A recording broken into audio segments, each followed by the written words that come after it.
Yes, we have her, Katrina Bryant, songwriter, music producer, and musician. I was able to find Katrina Bryant on Instagram because of her hashtag female music producer. Come to find out, she plays 7 different instruments, and also because of her songwriting skills and music producing, her mother has won 2 awards. Wow, incredible. And she's only 22. So here she is, Katrina Bryant, coming to you from California with the exclusive interview with Thirsty Media ENT. Thirsty Media, and I have Katrina Bryant here, and she's a music producer, songwriter, and a musician. Hello, Katrina. Thank you for doing this interview with me. Hi, no problem. Hi, everyone. So, Katrina, tell us about yourself, where you're from, why'd you get into music, why do you love to write, and just tell us about yourself. Sure. Well, I was born in Paramount, California. I think it's like a few minutes away from Long Beach, but I was raised in Palmdale, California, which is an hour and a half north from Los Angeles.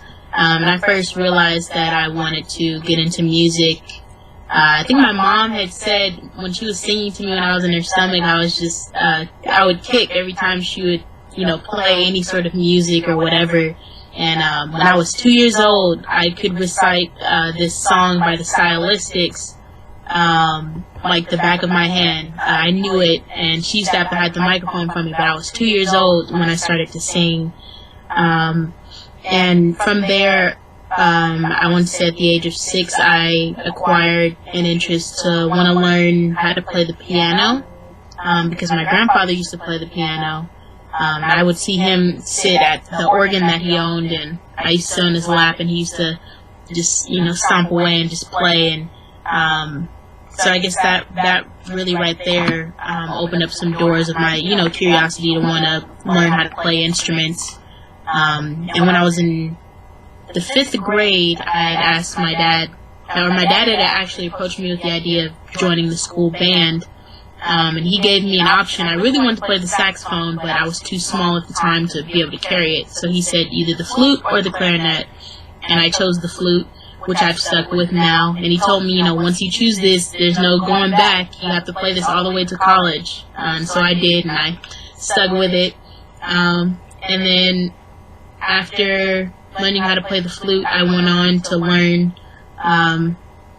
6 other instruments, self-taught basically. I had a year of piano training, but I really taught myself. I play the flute, piccolo, guitar, piano, drums, bass, and percussion. And I love to play instruments. It's so liberating and it's very therapeutic. And I started producing at the age of 13. Me and my mom actually used to have a tape recorder, and I used to produce off of this little Casio or whatever, and I didn't know at the time that it was producing. I used to tell my mom, "No, Mom, sing it like this, sing it like that." No, and little did I know I was producing already. So 13, I'm 22 now, so it's been 9 years. And yeah, that's basically a short, overview of Katrina. Okay, wow, that's great. Wow. Okay, so what are you currently doing? What exactly are you doing right now? Are you writing songs for people, or you just tell me what you're doing? I am actually, me and my mom, or / artist, we just got through from recording another record. When I was 19, by the way, I produced her first record called Turning Up the Heat. It was an album of 12 songs that I produced, and that album has actually won like 2 awards, one being Black Women in Jazz Rising Star, and then the other one was a Virtual Music Award for Best New Artist or something. But it was based off of my production, and now I'm just working on a single for her. I already released my album too, like a year ago, almost. Not as far as me. I mean, I sing, but I'm that's not what I'm trying to be. I just want to really showcase my versatility as a producer, and yeah. So right now, we just got through from recording that record, and I think we're just gonna start putting out singles for right now. I'm also just working on trying to get my name out there more in the industry, and I've worked with a few artists, one being like an electronic experimental kind of pop artist from Russia, and I've worked with like I normally take acapellas off of the internet, and I produce around the vocals, so I guess you can say collaboration. So I've collaborated with a few rap artists as well, and like who? Give us some names. I don't know their names, like K19. I forgot the other guy's name. I am so horrible. But yeah, that was my first time having a rap artist on one of my, productions. I took their acapella that they had already had, and I put it on SoundCloud, and they heard it, and they loved it, and they want to collaborate, in the future.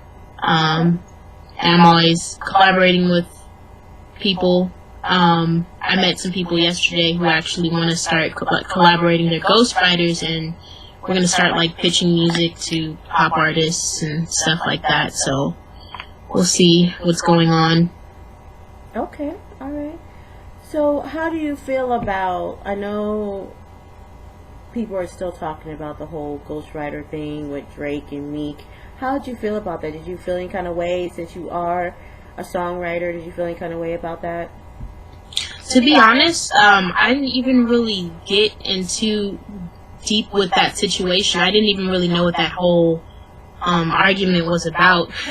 I don't know, I normally just try to stay away from stuff like that and just, focus on the important thing, which is the music. If he was ghostwriting for him, there's probably some things that Meek heard that Drake couldn't hear, or whatever it's about, So the way I feel about ghostwriting is, some ghostwriters, they don't want to be in the forefront. They want other people to sing their words, because the way that they might sing it might not touch somebody like, right, the other person. So I personally don't mind it at all. I don't see any harm being done, so regardless of it. Okay, I understand. So where can people find your music? Like you said you released an album last year, right? Yes, I did. And I'm always uploading music and stuff too. They can actually go to my SoundCloud, because I posted a few songs from my album, and as well as other songs that I've just done over the course of the year. And they can go to www.soundcloud.com/Katrina. Everything's lowercase too, by the way. /Katrina, Katrina _ Bryant, like Kobe Bryant, Bryant, and they'll find a whole list of my music, and they'll just be in the loop of things. Okay, all right. So what type of artists do you look for to to write a song about, or that you want someone to sing a song for? For example, do you want, how can I say it? Do you want Jill Scott or Deborah Cox or different artists? Do you want to pick out the artists that you want to sing your songs that you write, or are you just open to anyone that's coming to you and saying, hey, I want you to write a song, even if you might not think that their tone is right or they will fit your type of music? Will you just write a song for anyone? Well, here's the thing. I kind of like to give people the benefit of the doubt, because I know it's hard to get their hands on production, people in the industry who would be willing to work with them, even if their talent isn't all the way there. I think having a song for them in their mind will compensate, and it'll give them kind of a drive and a push to want to strive and do better. I've worked with artists that tone wasn't necessarily there, and you've kind of just had to sometimes bite your tongue and not say anything because of the circumstance, But I'm open to working with people, but there's definitely artists that I have songs that I, set aside, like, I could totally hear them on this, and if I ever get a chance to meet them, I'm gonna slide this their way. Okay. I have a few of them. Like who will you have music for already that's out right now? Lord. I know you had Drake. I remember that day you said you had a beat for Drake, which I thought was great. So, like, who else do you have besides Drake? Well, thank you so much. That song actually, I don't know how that came about. I was just making that too, and it was just something I could hear him on. But as far as like artists that I really, really see myself wanting to work with, I have a few songs for like Janelle Monáe. Janelle Monáe is absolutely awesome. What the messages that she delivers through her music, and the way it leaves you feeling. Like, I've listened to her song Cold War literally over 20 times, and I cry each time, I'm telling you. And it's music like that that's timeless, that has substance, that I think the world really needs. And aside from her, I've also wanted to... There's a few songs that I've made that I think Jill Scott would sound great on. There's a few songs that I think Sam Smith would sound good on. I'm shooting for all the big ones, all the big names. Beyonce, Nicki Minaj, I have a few songs.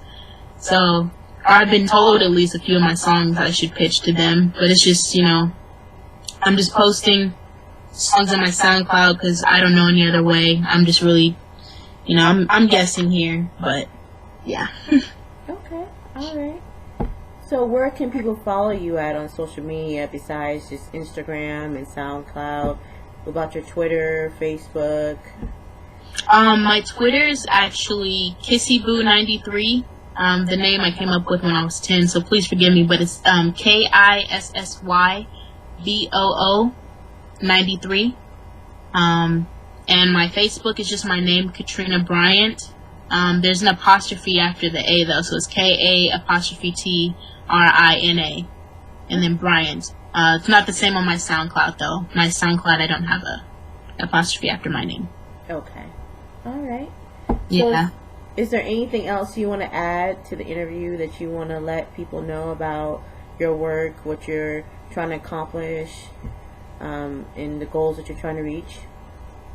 Sure, absolutely. I just really want to leave it at this. I know for a fact that, being a female music producer, and I know I stand by that name a lot, and I know some people, they don't really like that. I like to say I don't want to be categorized, but in that case, I think I can make an exception because it is truth. Like, there is very few of us women in the industry as it is, and it's a very tough industry to get into alone. But being a woman, it's like double. You got to prove yourself twice as worthy. So I just want to shout out to all the women out there who's trying to make it, and I just want to say, you don't have to be half naked. You don't have to, put on this front for people. You just do you, and I'm telling you, you'll get in some way. There's not just all evil people out there, and you don't have to sport around in these dresses and just expecting to get places by selling your body. Just know your worth and stuff. I'm not doing that for anybody, so if anybody has any ideas, sorry. But I'm gonna do it the old-fashioned way, and I suggest everybody else do the same. And I'm really shooting for the stars, and I want to make a name for myself and for women to show us that we're all capable of doing anything we set our minds to. So all the women, the closeted women music producers out there, I hope this is inspiration for you to step up, and I hope I inspire just everyone, men and women, to just post. Even like I post videos on Instagram a lot, and some people think I post too much, but for me this is a business, and for me I'm doing this because I've been told that it helps people through tough times. My 15-second videos. So if I could touch one person, I'm doing the job right, and that's how I feel. Right. I feel and that was one of my goals starting Thirsty Media, is to change that, to make things better. So I commend you and thank you for telling us your whole story about, you know, your mother and stuff. And your mother's very pretty, by the way. And I heard her sing a couple of your on your Instagram. So, wow, I can't believe that you produced a song for her, and you guys won like 2 awards. That's incredible. I mean, thank you so much. Yeah. And you're a blessing right now. And I just want to shout out to Thirsty Media, for all you guys listening out there. Thirsty Media is very positive, and you know, she doesn't just talk about, you know, the celebrity gossip, but she talks about real life situations that are, you know, taking place, real life events, you know, rest in peace Sandra Bland, and, you know, just all of this different things. She keeps you well informed, you know, and it's not just negativity. Hence why, like, I don't really turn on the news all the time, because all he is just negativity after negativity.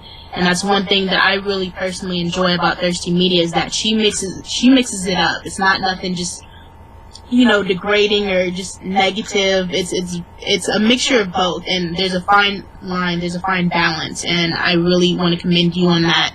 And I think you deserve a round of applause. Oh, thank you. No problem. I try. Okay, Katrina. Well, thank you for this interview today. And I hope all your future endeavors are great, and you get to work with those talented people that you mentioned. And if anything that I can do to make things better or get your word out about the music that you're doing or a song that you're writing, I will definitely personally shoot an email to certain people, just to do it. You know, just like the Drake thing, I posted it again. I actually sent him a direct message, but Drake doesn't really check his direct messages that much. Yes. But if you see, anything that you want me to reach out to someone, I will definitely do. And hopefully that you get those big name stars that you were talking about. Wow. Thank you so much. Thank you so much. I can't express how grateful I am for this. Thank you. Oh, you're welcome.